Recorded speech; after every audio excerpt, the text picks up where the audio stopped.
살아계신 하나님 감사합니다. 오늘 비가 참 많이 옵니다. 요즘 비가 많이 와서 또 여러 곳에서 여러 비 피해가 있고 또 많은 고통을 당하는 분들의 소식을 우리가 듣습니다.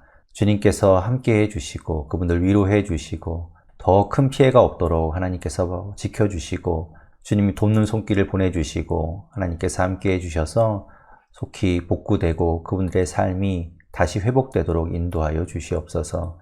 하나님, 오늘 우리 또한 주님 앞에 모였습니다. 주님 앞에 모여서 하나님 말씀을 듣고자 보고자 할 때 주님께서 함께 해주시고 주의 은혜로 그 말씀을 깨달아 알도록 역사하여 주시옵소서. 모든 것 하나님께 감사드리며 맡겨드리며 예수님 이름으로 기도드립니다. 아멘. 자, 하박국 개관. 하박국이라는 이름은 성경에 여기 이 하박국서에만 등장하는 이름입니다. 낯선 이름이죠. 어디선가 들어본 적이 없는 그런 이름이라는 걸 알 수 있고요. 그리고 하박국이라는 이름의 뜻은 무엇인가 하면 안아주다, 포옹하다 뭐 이런 동사에서 온 단어입니다. 그렇기 때문에 포옹하는 자, 껴안아주는 자 이런 뜻을 가지고 있습니다. 주제는 무엇인가 하면 하나님의 섭리이죠.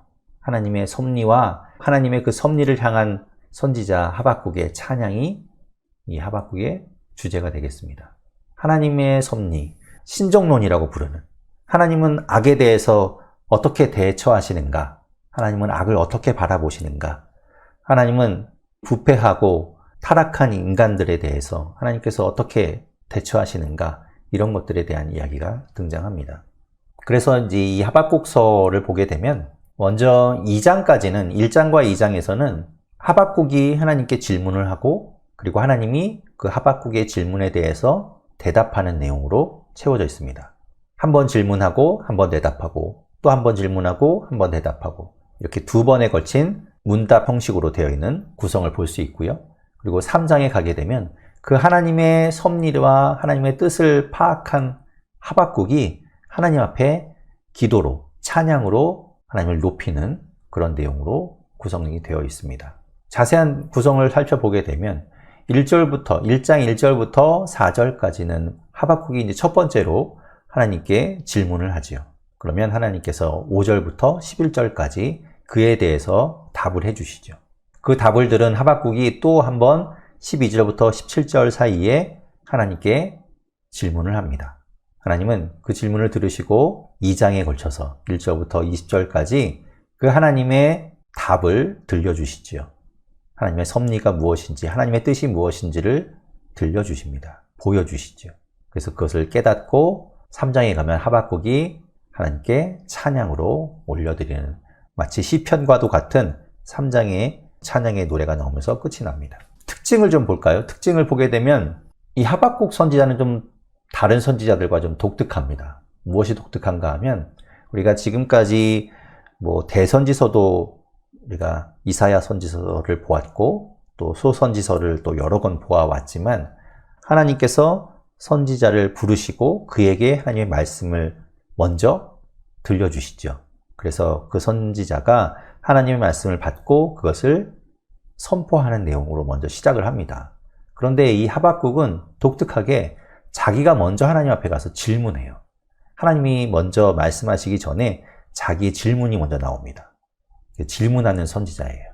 그리고 질문과 하나님의 대답, 답변이 번갈아 나오게 되는 문답식의 구성으로 되어 있고 그리고 또 독특한 것은 하나님 앞에 이 하박국이 질문을 할 때 처음에 마치 이 자신의 민족인 이 남유다를 하나님 앞에 고발하는 것처럼 이야기하죠.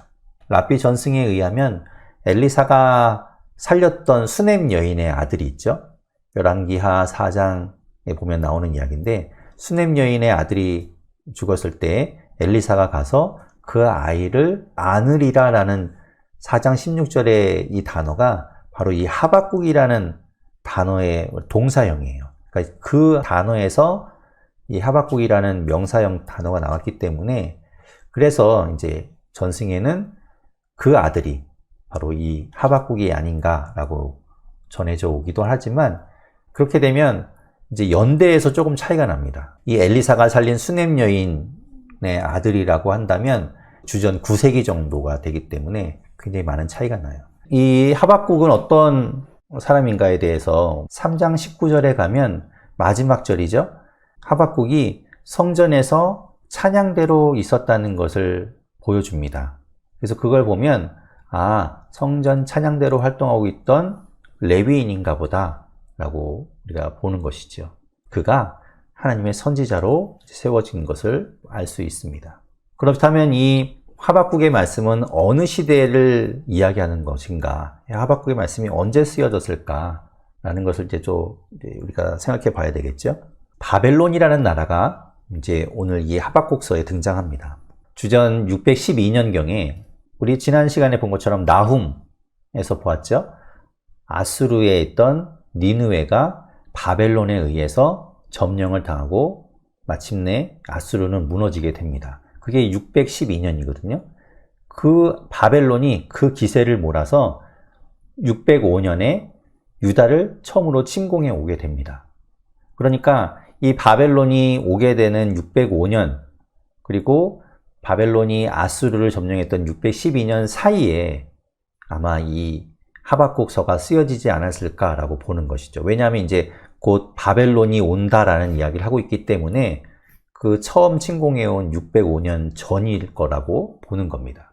자, 그렇게 따지면 이 시기로 이때 당시에 남유다의 왕은 누구였는가 하면 요시야 때부터 시작할 수 있겠죠. 요시야, 또 여호아하스, 여호야김으로 이어지는 요 때 아마 당시가 아닐까라고 이제 보는 것이죠. 그렇게 되면 열왕기하 22장에서 24장까지, 역대하 34장에서 36장까지, 그러니까 이 남유다가 거의 멸망할 때쯤에 해당되는 이야기입니다.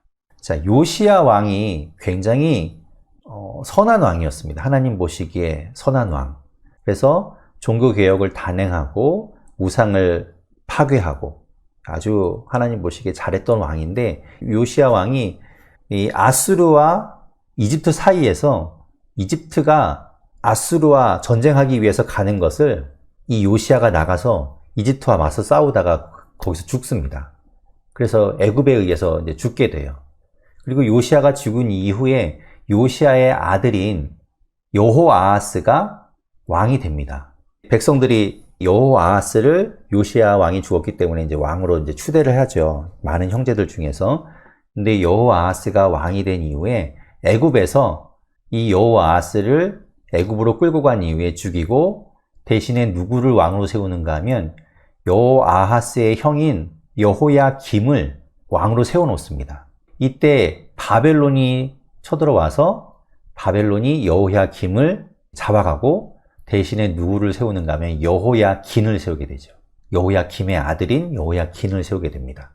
아무튼 굉장히 이 남유다 말기에 혼란하고 왕들이 자꾸 바뀌고 외세의 침입이 있고 아주 그런 혼란한 시기였죠. 그때 이제 이 하박국이 쓰여진 겁니다. 그렇다면 이 바벨론이 침공해 오기 전, 그러니까 이 여호야김 전에 이 여호아하스나 요시야 때, 요 사이에서 아마 이 하박국서가 이제 쓰여졌겠지요. 그리고 이제 이 하박국 선지자가 활동하던 시기에, 그러니까 이 남유다 말기에 같이 활동했던 선지자는 예레미야 선지자가 있습니다.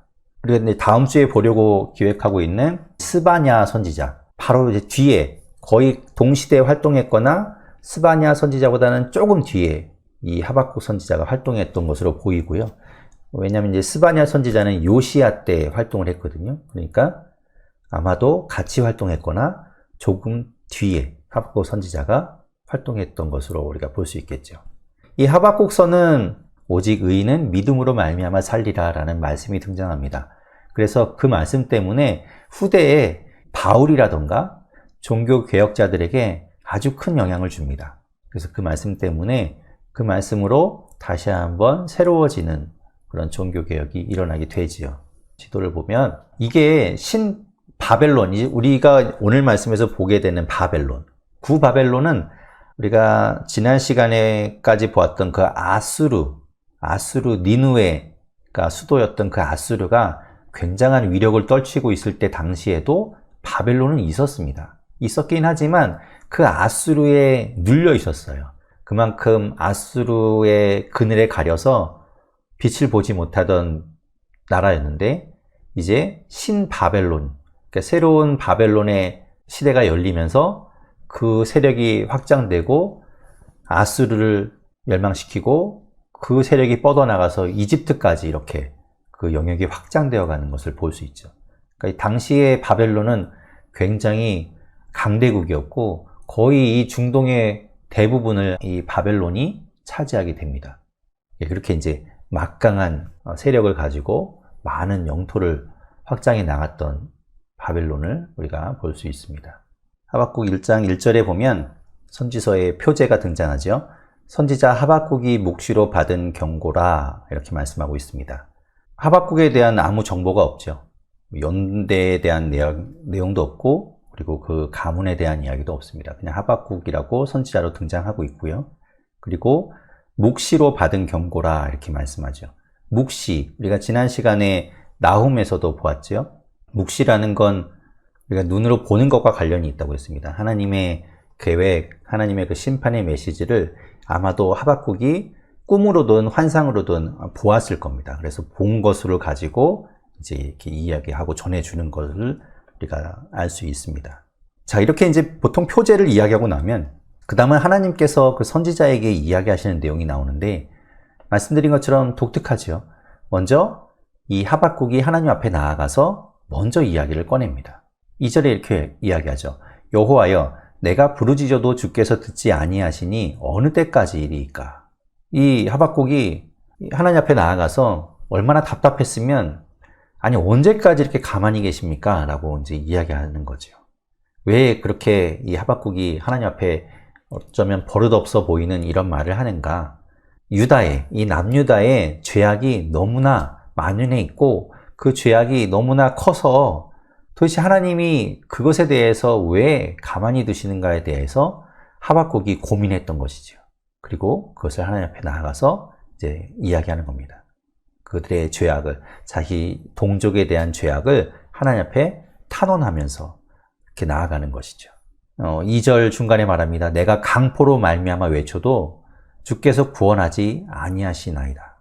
여기서 말하는 강포라는 건 폭력에 관계된 이야기입니다. 그러니까 이 남유다 안에서 아마도 가진 자였겠죠. 힘 있는 자들이었겠죠. 그들이 약한 자, 가난한 자에게 무자비한 폭력을 가하고 그들의 것을 탈취하고 그들의 것을 마음껏 유린하는 것, 그것에 대해서 이 하박국 선지자가 분노하고 있는 것입니다. 그래서 3절에 이야기합니다. 어찌하여 내게 죄악을 보게 하시며 패역을 눈으로 보게 하시나이까. 여기서 말하는 패역이라는 건 노동과 관련됩니다. 그러니까 그들을, 이 약한 자, 힘없는 자들을 마음대로 자신의 이익을 위해서 부리고 함부로 하는 것, 그런 것들을 보게 된다는 거죠. 그래서 겁탈과 강포, 그들의 것을 빼앗는 이 모든 것들이 일어나고 있고 또 변론과 분쟁이 일어나는 것. 아마도 변론과 분쟁이라는 것이 자기네들 사이에서 변론하고 분쟁하고 다투는 것이야 뭐가 문제가 되겠습니까? 그들이 이야기하는 건 아마도 하나님에 대한 변론과 분쟁일 겁니다. 하나님에 대해서 하나님을 없다고 이야기하고 하나님은 무능하다 이야기하고 우상이 낫다고 이야기하고 막 그런 분쟁이 일어나고 변론이 일어나는 것을 하박국 선지자가 보고 있는 게 마음이 아팠던 것이죠. 4절에 이야기합니다. 율법이 해이하고 정의가 전혀 시행되지 못하고 있다.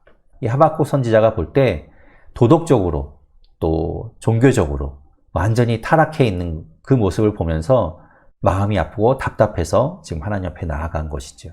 그가 그렇게 된 이유에 대해서 이렇게 이야기합니다. 4절 중간에 말하죠. 이는 악인이 의인을 애워쌌으므로 정의가 굳게 행하여짐이니이다. 의인들이 있었습니다. 하나님 말씀을 따르려는 사람들, 하나님 말씀대로 살아가려는 사람들, 그래서 정의를 실현하고 공의롭게 살아가려고 하는 사람들이 있었음에도 불구하고 워낙 많은 악인들이 그들을 애워싸고 그 하나님의 말씀대로 살아가지 못하도록 했다는 겁니다. 정의를 굽게 만들었다는 것이죠. 모두 다 악하고 모두 다 잘못된 길로 간 것이 아니라 의인이 있었음에도 불구하고 악인들이 득세하여 그것들을 다 막아버렸다는 것이죠. 그래서 하박국이 하나님 앞에 이렇게 탄원하고 호소하고 있는 겁니다. 하나님이 모르셨을까요? 하나님 알고 계셨지요. 이미 하나님은 다 계획하고 계셨던 겁니다. 5절에 말씀합니다. 5절부터 11절까지 하나님께서 그 하박국 선지자의 이야기에 대해서 이제 대답을 해주시고 답을 들려주십니다. 그 답은 무엇인가? 5절에 이렇게 말씀합니다. 여러 나라를 보고 또 보고 놀라고 또 놀랄지어다. 이제 너희의 생전에 내가 한 가지 일을 행할 것이다 라고 하나님 말씀하시죠. 그 일이 무엇인가 하면 6절에 말씀합니다. 보라, 내가 사납고 성급한 백성 곧 땅이 넓은 곳으로 다니며 자기의 소유가 아닌 거처들을 점령하는 갈대아 사람을 일으켰나니. 갈대아 사람, 이 바벨론을 의미합니다. 그들을 하나님께서 일으켜서 부흥시켜서 하나님의 회초리로 사용되도록 하신다는 거죠. 그들은 7절에 말합니다. 두렵고 무서운 사람들입니다. 당당하고 위엄이 있어서 그들이 나아가며 여러 민족들을 이제 치게 될 겁니다. 8절에 이렇게 말합니다. 그들의 군마는 표범보다 빠르고 저녁 이리보다 사납고 그들의 마병은 먼 곳에서부터 빨리 달려오는 마병이라. 마치 먹이를 움키려고 하는 독수리의 나름과 같다라고 이야기하죠. 우리 지난 시간에 보았던 나훔서에서도 이 나훔 선지자가 말씀을 전해주기를 아수르를 향하여 니느웨를 향하여 바벨론이 그런 무서운 기세로 너희에게 공격해 올 것이다 라고 이야기했었습니다. 그것이 나훔 2장 3절과 4절 말씀이었습니다. 이렇게 말씀했었죠. 그의 용사들의 방패는 붉고 그의 무사들의 옷도 붉으며 그런 내용들 쭉 말씀하시고 그 병거는 미친 듯이 거리를 달리며 대로에서 이리저리 빨리 달리니 그 모양이 횃불 같고 빠르기가 번개 같도다. 그렇게 무서운 기세로 바벨론이 이제 밀고 올 것이라고 하나님 말씀하셨는데 하박국서에서도 마찬가지 바벨론이 마치 표범같이 마치 독수리가 먹이를 움키려고 날아오는 것 같이 그렇게 오게 될 것이다 이렇게 말씀하고 있습니다. 두려운 말씀이죠. 하나님이 그 남유다의 악에 대해서 그냥 방관하시고 그냥 내버려 두시는 방치하시는 분이 아니라 하나님이 지금 때를 기다리고 계셨고 이 바벨론을 일으켜서 그 악을 심판하신다라고 말씀하시는 겁니다. 자, 그렇게 그들이 이 바벨론이 오게 되며 9절에 보면 강포를 행하러 오게 된다라고 말씀하죠. 그리고 사람을 사로잡아 가게 될 거다라고 말씀하고 있습니다. 아수르는 어땠습니까? 자신들이 차지한 나라의 사람들을 이주시켜서 다른 나라에 살게 하고 그렇게 온 민족을 다 섞어버렸죠. 바벨론은 어떻게 하는가 하면 바벨론은 대표적으로 사람들을 잡아갑니다. 그래서 자신의 그 바벨론 제국으로 똑똑하고 가치가 있는 사람들을 다 사로잡아 갑니다. 그래서 자신들이 그 사람들을 충분히 이용하죠. 그런 정책을 씁니다. 그래서 좀 그런 것들이 좀 차이가 나는 걸 볼 수 있죠. 그 이야기를 들은 선지자 하박국이 이런 마음이 드는 겁니다. 우리가 잘못한 것을 치시는데 우리보다 정말 선한 사람이 와서 우리 잘못에 대해서 뭐라고 하고 지적을 하면 그거 우리가 받아들일 만한데 아니 우리보다 더 악한 사람이 와서 우리 잘못에 대해서 책망하고 그것을 심판한다고 하면 그것은 우리가 어떻게 받아들여야 됩니까? 그것을 이 하박국 선지자가 하나님 앞에 이제 다시 한번 호소하는 것이죠. 그게 12절부터 17절까지의 말씀입니다. 12절에 하나님 알겠습니다. 이제 12절 후반부에 보면 여호와여 주께서 심판하기 위하여 그들을 두셨나이다. 알겠습니다. 우리 남유다가 잘못했으니 남유다의 잘못을 심판하기 위해서 그들을 두셨고 주께서 경계하기 위하여, 경계한다는 말은 꾸짖는다는 말입니다. 꾸짖기 위하여 그들을 세우셨다는 것 알겠습니다. 알겠는데 13절에 이야기하죠. 주께서는 눈이 정결하심으로 악을 참아 보지 못하시며 패역을 참아 보지 못하시거늘 어찌하여 거짓된 자들을 방관하시며 악인이 아니 우리보다 더 악한 그 악인들이 자기보다 의로운 사람을 삼키는데 잠잠하십니까? 아니 어떻게 이런 일이 있을 수 있습니까? 하나님 사용하셔도 왜 그런 악한 민족을 사용하십니까? 이제 따지고 있는 거죠. 그래서 14절부터 17절까지는 그들이 오면 이제 이렇게 할 거라는 거예요. 마치 사람을 바다 고기처럼 여길 정도로 그렇게 무수한 사람들을 잡아가고 사로잡을 것이고 그리고 다스리는 자 없는 벌레 같게 할 거다. 그래서 보호자를 잃어버린 그런 벌레 같은 존재로 우리를 만들어 버릴 거다라는 거죠. 그리고 그들은 다 사로잡아 가서 16절 끝에 보면 소득이 풍부하고 먹을 것이 풍성하게 될 거다. 그리고는 17절에 그가 그물을 떨고 오고 나서는 계속해서 다른 나라를 또 무자비하게 멸망시키러 갈 거다. 이게 옳은 일입니까? 하나님 앞에 되묻고 있는 것이죠. 하박국 선지자 입장에서는 충분히 그럴 만하겠죠. 그게 납득이 되지 않을 겁니다. 그때 하나님께서 이제 하박국 선지자에게 말씀해 주십니다. 2장에서 이제 하나님께서 하박국에게 두 번째로 들려주시는 이야기를 보면 하나님이 그 바벨론을 통해서 이 남유다를 심판하시고 징계하시긴 하지만 그렇다고 해서 이 악한 바벨론을 하나님께서 기뻐하시는 것이 아니라는 걸 보여주지요. 하나님의 섭리가 무엇인지, 하나님의 뜻이 무엇인지를 말씀해 줍니다.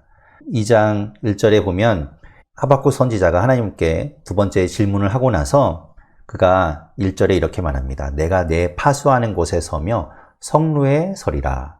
이 이야기는 내가 있는 그곳, 내 자리를 지키며 하나님께서 나에게 답을 하실 때까지 내가 거기서 기다리겠습니다. 내 자리를 지키겠습니다. 라는 그런 뜻입니다. 하나님 언제 말씀하시던 내가 그때까지 기다리겠습니다. 이런 내용입니다. 그때 2절에 여호와께서 내게 대답하여 이르시되 하나님께서 말씀하십니다.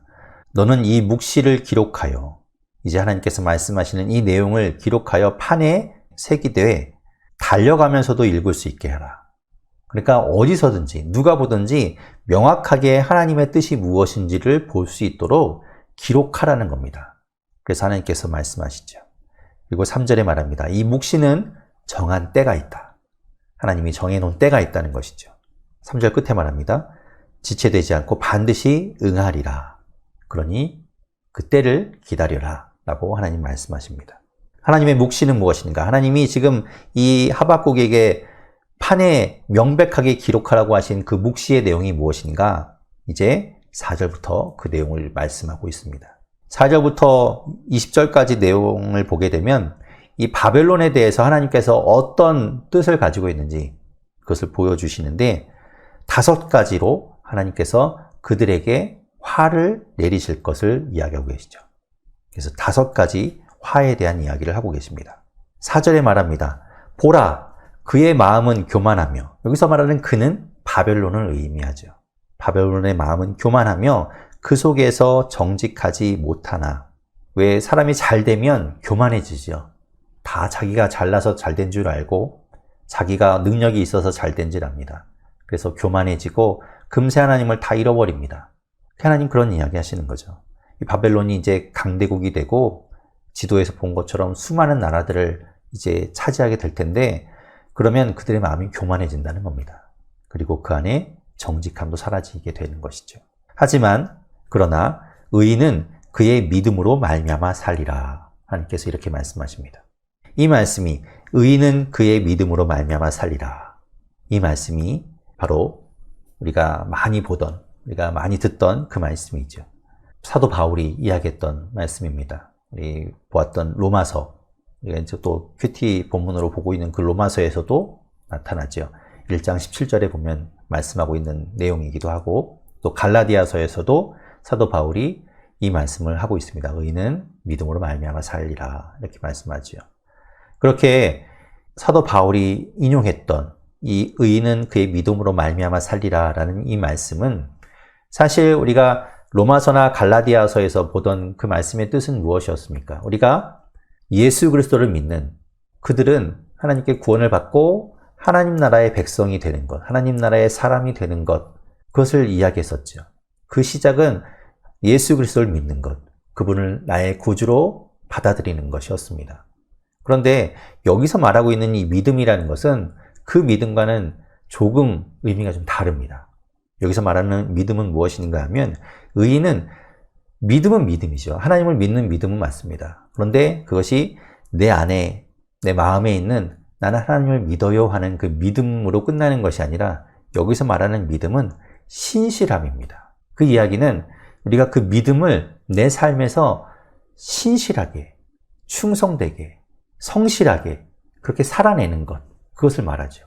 그러니까 단순히 그냥 믿음 하나로 끝나는 것이 아니라 그것이 내 삶으로 연결되고 그 믿음의 삶을 살아내는 걸 말합니다. 그런 신실함을 가진 사람이 삶을 통해서 그 믿음을 살아내는 그 사람이 의인이다. 이렇게 말씀하고 있는 겁니다. 그 믿음이라는 것이 내 삶으로 연결되어야 되고 내 말로, 내 행동으로 연결이 돼야 되는 겁니다. 자, 그런데 이제 4절에 이야기했듯이 이 바벨론은 교만하고 정직하지 못했던 것이죠. 그래서 5가지 화로 이제 이야기하는데 5절부터 8절까지 첫 번째 화에 대한 이야기를 합니다. 5절, 6절에 그들의 잘못을 먼저 이야기하고 중간에 6절 중간에 보면 화 있을진저 이렇게 이제 그들에게 화를 선포하는 내용이 나오죠.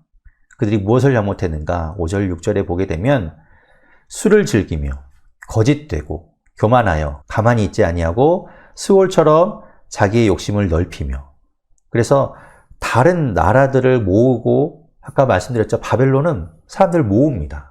잘난 사람, 똑똑한 사람, 괜찮은 사람들을 다 잡아가요. 그래서 그렇게 모아가는 거죠. 그런 침략에 대해서 그들의 행태에 대해서 하나님께서 화 있을진저 라고 이야기하시는 거죠. 그들에게 화를 선포하십니다. 그래서 그들에게 어떤 화를 내리시는가, 어떤 벌을 내리시는가, 그것이 7절과 8절 중간까지 내용입니다. 너를 억누를 자들이 갑자기 일어나지 않겠느냐. 언제까지나 바벨론이 강대국의 자리에, 1인자의 자리에 있는 것이 아니라 그들을 억누를 자가 일어나게 될 것이다. 너를 괴롭힐 자들이 깨어나지 않겠느냐. 내가 그들에게 노략을 당하지 않겠느냐. 너희도 노략당하고 너희도 침략당하게 될 것이다. 이렇게 말씀하시는 것이죠. 그리고 8절 중간에 보면 이는 왜 그런가 하면 내가 사람의 피를 흘렸음이요 땅과 성읍과 그 안의 모든 주민을에게 강포를 행하였기 때문이다. 하나님 말씀하시죠. 그것 때문에 너희 이렇게 침략하고 다른 나라들을 빼앗고 모으고 했던 너희들을 하나님께서 심판하시겠다라고 이야기하시는 겁니다. 두 번째, 그들을 향한 하나님의 이 화 선언은 9절부터 11절까지의 말씀입니다. 이제 화 있을진저, 이제 5번의 화에 대한 선포가 이제 형태가 유사해요. 화 있을진저라는 그 단어 앞에 이제 그들을 향해서 그들의 잘못이 무엇인지를 이제 이야기하고 또 화 있을진저 한 다음에 그들에게 내릴 형벌에 대해서 이야기하시죠. 그리고 마지막에 이는 무엇 때문이다라고 이제 그 원인에 대해서, 이유에 대해서 이야기하고 계십니다. 이제 그런 형태로 이어지고 있어요. 9절 중간에 이렇게 말합니다. 자기 집을 위하여 부당한 이익을 취하는 자. 이 바벨론이 자기의 이익을 위해서 부당하게 다른 사람들의 것을 빼앗고 욕심을 부렸다는 겁니다. 그래서 그들에게 화를 내리시죠. 10절에 어떤 벌을 내리십니까? 내 집에 욕을 부르며 내 영혼에게 죄를 범하게 하는 것이 되었다. 너희가 그렇게 다른 민족을 멸하고 그들의 것을 빼앗았는데 그것이 오히려 너희 집에 화가 되게 하겠다. 하나님 말씀하시는 것이죠. 하나님께서 이제 11절에 보면 이렇게 이야기하세요. 담에서 돌이 부르짖고 집에서 들보가 응답하리라. 이 말씀은 어떤 표현의 말씀인가 하면 이제 이 바벨론이 정복한 그 나라들의 백성들을 잡아가서 끌고 가서 자신들의 이익을 위해서 그들을 부렸지요. 그것 때문에 그 피정복민들이 고통당하고 괴로워하고 절규했던 것을 11절에는 돌에 비유해서 그들이 짓고 있는 그 담의 돌에 비유해서 집을 짓고 있는 그 들보에 비유해서 이야기하고 있는 겁니다. 피정복민들의 절규와 아픔을 대신해서 부르짖고 응답할 것이다 라고 이야기하는 것이죠. 그리고 세 번째로 하나님이 화에 대해서 선포하시는 내용이 12절에서부터 14절까지 나오게 됩니다. 12절에서부터 14절까지의 내용 세 번째 화에 대해서는 이어지는 내용입니다. 12절에 보면 그들이 그렇게 사람들을 잡아가서 자신들의 이익을 위해서 힘든 일을 시키고 그리고 건축에 사용하고 그들을 부리고 그랬던 것들을 이야기하면서 12절에 말씀하죠. 피로 성읍을 건설하며 불의로 성을 건축하는 자. 이 바벨론을 그렇게 표현합니다. 그러니까 얼마나 많은 사람들을 잡아갔고 많은 것들을 빼앗아 가서 자신들의 이익을 위해서 그것들을 마구 사용했는지 알 수 있지요. 그런데 이 말씀은 우리가 미가서 이미 보았죠. 미가서의 말씀에서도 미가 선지자가 이 이스라엘의 지도자들을 향해서 이스라엘의 어떤 권세 잡은 자들을 향해서 이런 이야기를 하셨습니다. 그때 당시에도 이런 일들이 있었다는 것이죠. 미가서 3장 10절에 보면 이스라엘의 그 지도층들을 향해서, 권력 잡은 자들을 향해서, 힘 있는 자들을 향해서 이렇게 말씀하십니다. 시온을 피로 예루살렘을 죄악으로 건축한다, 이렇게 말씀하셨죠. 그러니까 이 미가 선지자가 이야기했던 그 당시에도 이렇게 권력을 잡은 자들이 약한 자, 가난한 자들을 잡아다가 자신들의 이익을 위해서 그들을 무자비하게 노동력을 착취하고 그들을 힘들게 하고 그들의 피를 빨았다는 것이죠. 이 바벨론도 똑같은 이야기를 하고 있는 겁니다. 그래서 13절에 이렇게 말씀합니다.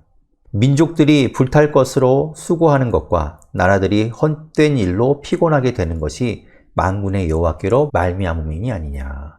이렇게만 보면 이게 무슨 내용인지 우리가 선뜻 이해하기가 좀 어렵습니다. 세 번역으로 보면 이런 말씀입니다. 13절 보면 내가 백성들을 잡아다가 부렸지만 그들이 애써 한 일이 다 헛수고가 되고 그들이 세운 것이 다 불타 없어질 것이니 이것이 바로 나 만군의 주가 하는 일이 아니겠느냐.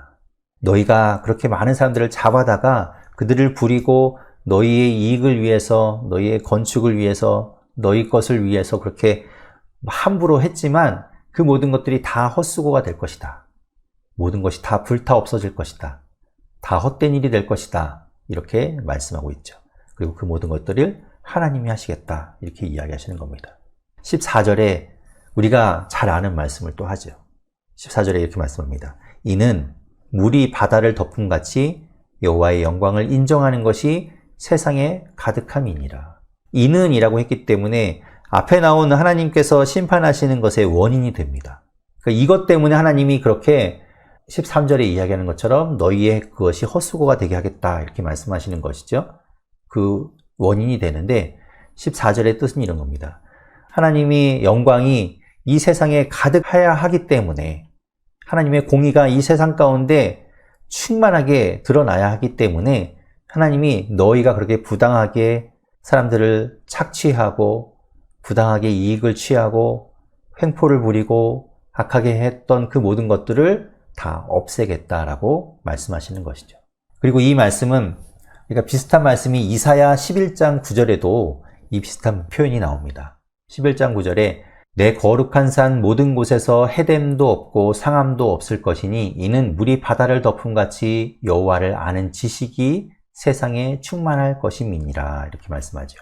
여기서도 이제 비슷하게 이제 이사야서에서는 지식이라고 영광을 지식이라고 바꾸긴 했지만 이 말씀이 쓰여지고 있는 전체적인 맥락은 조금 다릅니다.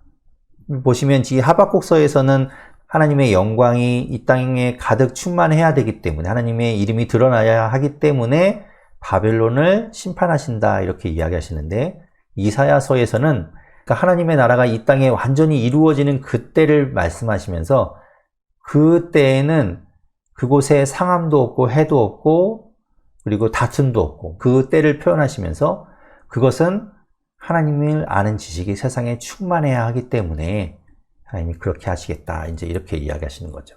그래서 비슷한 표현이긴 하지만 조금 그 문맥적으로 다르다는 것을 우리가 볼 수 있습니다. 아무튼 우리가 익숙하게 우리가 보았던 표현이 이제 여기 등장하는 걸 알 수 있죠. 자, 그렇다면 이제 하나님이 네 번째 화를 선포하시는데 15절부터 17절까지가 하나님의 네 번째 화에 대한 내용입니다. 보면 15절에 그들이 이웃에게 술을 마시게 하되 자기의 분노를 더하여 그에게 취하게 하고 그 하체를 드러나게 한다. 비인간적인 행위들을 하고 있고 그들이 잔인하게 그들의 분노를 더해서 비인간적인 잔악한 행위들을 하는 것을 하나님께서 심판하신다 이렇게 말씀하시죠. 화 있을진저. 16절에 그들에게 이렇게 말씀합니다. 너도 마시고 너의 할례 받지 아니한 것을 드러내라. 여호와의 오른손의 잔이 내게로 돌아올 것이라. 더러운 욕이 내 영광을 가리리라. 너희가 다른 민족을 그렇게 정말 놀이개처럼 생각하고 그렇게 잔악하게 잔인하게 굴었다면 너희도 그렇게 당하게 될 것이다. 이제 이야기하시는 것이죠. 17절에 그 이유를 이제 이야기하십니다. 내가 레바논에 강포를 행한 것, 그리고 짐승을 죽인 것, 곧 사람의 피를 흘리며 땅과 성읍과 그 안의 모든 주민에게 강포를 행한 것, 그것을 내가 기억한다. 라고 이야기하시는 것이죠. 그리고 마지막 5번째 화는 18절부터 20절까지 하나님 말씀하십니다. 근데 여기서는 하나님이 어떤 심판을 내리시겠다 이런 내용은 없습니다. 그들의 잘못에 대해서만 하나님 말씀하고 있죠. 어떤 잘못을 합니까? 18절에 이야기합니다. 그들이 새긴 우상, 그리고 부어 만든 우상을 만들어 놓고 그것을 의지하고 그것에게 절하고 그것을 섬기고 있는 것 이야기하시는 거죠. 그러면서 19절에 나무에게 깨어나라고 이야기하고 말하지 못하는 돌을 향해서 그것을 우상이라고 만들어 놓고 일어나라고 자기의 소원을 들어달라고 하는 것, 그것을 보시면서 화 있을진저 이야기하시죠. 19절 끝에 말합니다. 그것은 아무것도 아니다. 그 속에는 생기가 도무지 없다. 그 안에 어떤 생명이 있겠습니까? 아무 생명이 없는 것이죠. 생기가 없습니다. 아무것도 할 수 없습니다. 그렇게 하나님께서 이 바벨론을 향해서 이제 심판의 메시지를 선포하시는 것들을 우리가 보게 됩니다. 마지막 20절에 이렇게 말씀하죠. 오직 여호와는 그 성전에 계시니 온 땅은 그 앞에서 잠잠할지니라. 이제 이 하박국 선지자는 하나님께서 이 장에서 말씀하신 것을 듣고 보고 감격했죠. 감동했습니다. 하나님이 이런 뜻을 가지고 계시구나 라는 것을 알고 나서 그가 1절에 보면 시기 온옷에 맞춘 선지자 하박국의 기도라 하며 하나님 앞에 이제 이 기도를 올려드립니다. 사실 하나님 앞에 기도에 어떤 은유를 더하면 찬양이 되죠. 뭐 기도이기도 하지만 찬양이 되기도 합니다.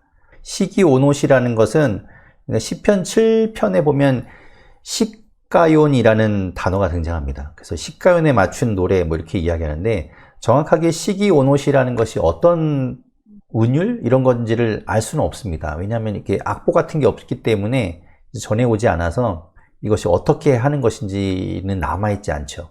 하지만 이제 어떤 음악 형태에 있어서 어떤 하나의 형태일 거다라고만 이제 추측할 뿐입니다. 그래서 거기 그 은율에 맞춰서 지금 이 하박국이 기도를 올리고 있는 거죠. 2절에 말합니다. 여호와여, 내가 주께 대한 소문을 듣고 놀랐나이다. 왠지 여기서 주께 대한 소문이라고 하니까 우리 소문이라고 하면 약간 부정적인 의미를 담고 있죠. 어디서 이렇게 막 뒤로 들리던 이야기들이 내 귀에 들어오는 뭐 그런 걸로 생각할 수 있는데 그렇게 해석하기보다는 앞에서 2장에서 한 하나님의 말씀이라고 보는 게 좀 더 자연스러울 것 같습니다. 2장에서 주신 그 하나님의 말씀을 내가 듣고 놀랐다는 거죠. 아, 하나님이 이런 뜻을 가지고 계시구나. 그래서 2절에 보면 여호와여 주는 주의 일을 이 수년 내에 부응케 하옵소서. 하나님 반드시 그렇게 하십시오라고 이야기하죠. 이 수년 내에 나타내시옵소서. 하지만 진노 중에라도 긍휼을 잊지 마옵소서라고 이야기합니다. 그리고 3절에 말합니다. 하나님이 대만에서부터 오시며 거룩한 자가 바란산에서부터 오시는도다. 중국 밑에는 대만 아니고요. 대만에서부터 하나님 오신다라고 하고 그 하나님이 이제 바란산에서부터 오신다라고 이야기하는데 대만은 우리가 오바댜 할 때 대만 보았었죠. 그 에돔 땅 쪽을 이야기하는 거고 그래서 이 이스라엘에서 보면 남쪽을 이야기합니다. 그런데 이 남쪽 그리고 바란산 이런 것이 딱히 뭐 어떤 지명을 지정해서 이야기하고 그곳을 가리킨다기보다는 하나님이 오시는 곳을 이야기한다고 보시면 맞습니다. 신명기 33장 2절에 보면 그가 일렀으되 여호와께서 시내산에서 오시고 세일산에서 일어나시고 바란산에서 비추시고 1만 성도 가운데에 강림하셨고 그의 오른손에는 그들을 위해 번쩍이는 불이 있도다. 하나님이 어디서 오시는가? 이들의 생각에는 하나님이 시내산에서 오시고 세일산에서 오시고 바란산에서 다 하나님이 의미 있는 그런 산들인데 그곳에서 하나님이 다시 일어나 오실 거다라고 이제 그들은 생각한 거죠. 그래서 이 하박국 3장 3절에도 뭐 대만에서 오시고 바란산에서 오신다는 것이 꼭 그 산에서 하나님이 오신다기보다는 하나님의 현현을 기다리는 그런 마음을 담은 그런 표현이라고 볼 수 있겠습니다. 자, 그리고 나서 이제 3절 중간에 보면 셀라 이렇게 이야기하죠. 셀라라는 표현은 우리가 시편에서 자주 보는 표현이죠. 셀라도 사실 뭐 어떤 뜻인지는 정확하게 알지 못합니다. 그런데 이제 이 셀라라는 것이 뭐 쉬어라, 강약을 표시하거나 뭐 어떤 그런 표시였을 것이다라고는 보고는 있는데 정확하게 어떤 건지는 모르죠. 하지만 이 하박국서에서는 독특하게 이 3장에서 셀라라는 표현이 등장합니다. 그러니까 이 하박국 3장은 마치 시편과도 같은 그런 장이라고 볼 수 있죠. 3절 그 셀라 뒷부분부터 7절까지 어떤 모습을 보이는가 하면 하나님이 이제 그 위엄과 그 근엄함과 하나님의 영광의 모습으로 이 땅 가운데 서시는 것을 표현하고 있죠. 그의 영광, 3절 끝에 보면 그의 찬송이 세상에 가득하고 4절부터는 광명, 광선, 권능, 그리고 5절에 역병이 그 앞에 행하고 불덩이가 그의 발밑에서 나오고 6절에 산이 진동하고 나라가 전율하고 영원한 산이 무너지고 무궁한 작은 산이 엎드러지나니 하나님의 위엄 앞에 모든 것들이 이렇게 다 무릎을 꿇는 그런 모습들을 보여주고 있죠. 하나님이 그런 영광스러운 모습으로 그 권능의 모습으로 서시는 걸 보여주고 있습니다. 그리고 7절에 말하죠. 내가 본즉 구산의 장막이 환난을 당하고 미디안 땅의 휘장이 흔들리는도다. 구산도 어딘지 정확하게 모릅니다. 다만 사사기에서 구산 리사다임이라는 곳이 있었습니다. 그래서 아마도 그곳을 이야기하는 것이지 않을까라고 보긴 하지만 정확하게는 알지 못합니다. 구산이 그 구산 리사다임을 말하는 것이라고 본다면 미디안도 그렇고 이스라엘을 괴롭히던 이스라엘에게 해를 가하던 그런 민족들이라는 걸 알 수 있죠. 이 사사기 3장 8절에 보면 구산 리사다임 손에 하나님께서 넘겨주셔서 그들이 이 이스라엘을 괴롭히죠. 사사기 6장 1절에도 하나님이 미디안 손에 이스라엘을 넘겨서 그들이 이 이스라엘을 괴롭힙니다. 그러니까 7절에 하박국 3장 7절에서 그들이 환난을 당하게 되는 걸 이야기한다고 볼 수도 있겠죠. 그렇게 하나님께서 우리가 여태까지 선지서에서 본 것처럼 여호와의 날에 그 이스라엘 백성들이 바라고 기다리는 것처럼 그들을 괴롭히고 힘들게 하던 그 민족들을 하나님께서 벌 주시고 자신들을 다시 높여주시고 회복시켜 주시는 걸 기대하지 않았습니까? 그것처럼 그것을 하나님께서 말씀하고 있는 거죠. 8절부터는 그 하나님께서 이제 행하시는 모습을 보여줍니다. 심판을 행하시는 모습. 8절에 말합니다. 말을 타시며 구원의 병거를 모시고 9절에 활을 꺼내시고 화살을 바로 쏘시고 그리고 9절 끝에 보면 강들로 땅을 쪼개시고 12절에 노를 바라사 땅을 두르셨으며 분을 내사 여러 나라를 밟으셨나이다. 하나님이 심판하시는 모습들을 보여주죠. 13절에 주의 백성을 구원하시려고 기름 부음 받은 자를 구원하시려고 악인의 집에 머리를 치시며 그 기초를 바닥까지 드러내셨나이다. 하나님이 그의 백성을 구원하기 위해 그들을 다시 회복시키기 위해 악인들을 밟고 그들을 멸하시는 모습을 보여주는 거죠. 하나님이 악을 그냥 내버려 두시는 것이 아닙니다. 하나님 반드시 악을 심판하신다는 거예요. 다만 그때가 아직 오지 않은 것뿐입니다. 14절, 15절도 그렇게 하나님께서 심판의 창을 휘두르시는 모습을 그려주고 있습니다.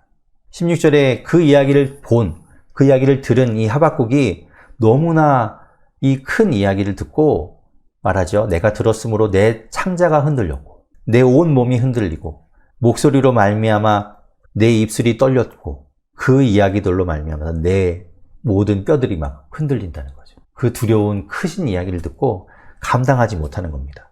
하지만 17절, 18절 이 하박국 선지자는 아주 귀한 고백을 주님 앞에 올립니다. 어떤 고백입니까?